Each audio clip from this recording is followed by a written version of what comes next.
আসসালামু আলাইকুম বন্ধুরা, কেমন আছেন সবাই? নতুন বছরের শুভেচ্ছা সবাইকে। এই নতুন বছরে আমিরাতের সরকার আমরা যারা এই গ্রিন পাসপোর্টধারী আছি তাদের জন্য নতুন কিছু সুযোগ চালু করেছে কিনা সবার একই প্রত্যাশা, একই প্রশ্ন। আজকে সেটা নিয়ে আলোচনা করব। এই যে গ্রিন পাসপোর্ট, অনেক জায়গায় এটার ভ্যালু তেমন একটা দেওয়া হচ্ছে না, তবে আমরা সবাই চেষ্টা করব আমাদের পাসপোর্টের মূল্যটা ধরে রাখার জন্য। এই পাসপোর্টের যে মূল্য সবার প্রথম সেটা হচ্ছে যে আমরা যে কোথাও গেলে ওই দেশের যে একটা নিয়ম কানুন আছে, রুলস আছে, সেটা যদি মেনটেন করে চলি তখন আমাদের এই পাসপোর্টের একটা ভ্যালু থাকে, একটা সম্মান থাকে। প্রতিটা দেশের সম্মান একটা পাসপোর্টের উপর ডিপেন্ড করে। আর পাসপোর্টটা হচ্ছে যে প্রতিটা মানুষের একটা ব্যক্তিগত পরিচয়। তো আমার ব্যক্তিগত পরিচয়টা হবে কি আমার পাসপোর্ট দিয়ে। আমার এই পাসপোর্টটা যদি আমরা সম্মানটা রক্ষা করব, আমরা যখন ভিজিটে আসি বা কোনোভাবে আসি তখন সেটা আমরা চেষ্টা করব ইলিগ্যাল না হওয়ার জন্য, বা একটা দেশের যে নিয়ম আছে সেই নিয়মটা ভঙ্গ না করার জন্য। আমরা জানি দীর্ঘ অনেক দিন ওভারস্টে ছিল, অ্যামনেস্টি ছিল, সেখানে 2,36,000 মানুষ এই সুবিধাটা গ্রহণ করেছেন।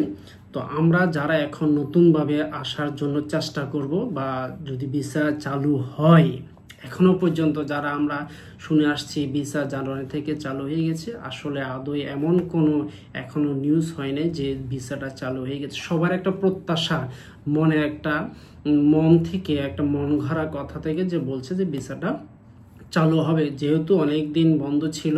এবং ইভেন ইন্ডিয়ার পাসপোর্ট যারা আছেন, ইন্ডিয়ারও ভিসাগুলো বন্ধ আছে, এখনো পর্যন্ত হচ্ছে না। তো টোটাল এখন সবার মনে হচ্ছে যে নতুন বছরে নতুন কিছু চালু হবে, যে ভিসা চালু হওয়ার সম্ভাবনা খুবই বেশি। সবাই প্রত্যাশা ফেব্রুয়ারি থেকে ভিসাটা চালু হবে। তো অবশ্যই চালু হলে সে সম্পর্কে আপনারা ভিডিও পাবেন। তো আমি যে জিনিসটা বলছি যে আমাদের সম্মানটা রক্ষা করার জন্য আমরা পাসপোর্টে বা দেশে যে সম্মানটা রক্ষা করব সেটা হচ্ছে যে আমরা যখন আসব, এখন আমরা যারা পরিকল্পনা করব যে আমরা বিদেশে আসব, আসার পর আমাদের লক্ষ্য থাকবে একটা, আমরা বৈধভাবে কাজ করব যেখানে যাই না কেন। এখন যদি ভিসাটা বের হয়ে যায়, সবাই খুবই দ্রুত চেষ্টা করবেন যে ভিসাটা বের হওয়ার পরে যদি ভিসাটা চালু হয় বাংলাদেশের জন্য, আমরা একটা নির্দিষ্ট কাজ ঠিক করব। কাজ অনেক ধরনের কাজ আছে, যারা টেইলর লাইনার আছেন তারা অবশ্যই আমার সাথে যোগাযোগ করবেন যদি পারেন। আমি চেষ্টা করব যতটুকু পারি আপনাদেরকে হেল্প করার জন্য, কারণ টেইলরিং জগতে এখন প্রচুর চাহিদা, কারিগরের খুবই শর্ট আছে। তো সব কথা হচ্ছে আপনি যদি বিদেশে আসেন, আপনার যদি কাজ জানা থাকে কোথাও না কোথাও আপনি কাজ পাবেন।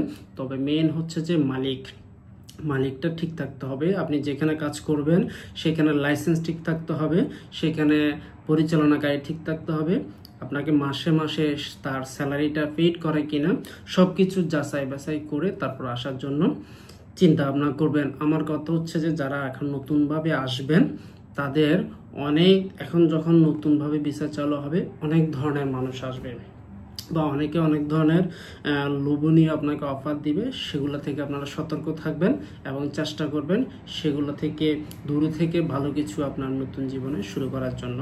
তো সবাই ভালো থাকবেন, সুস্থ থাকবেন। আল্লাহ হাফেজ।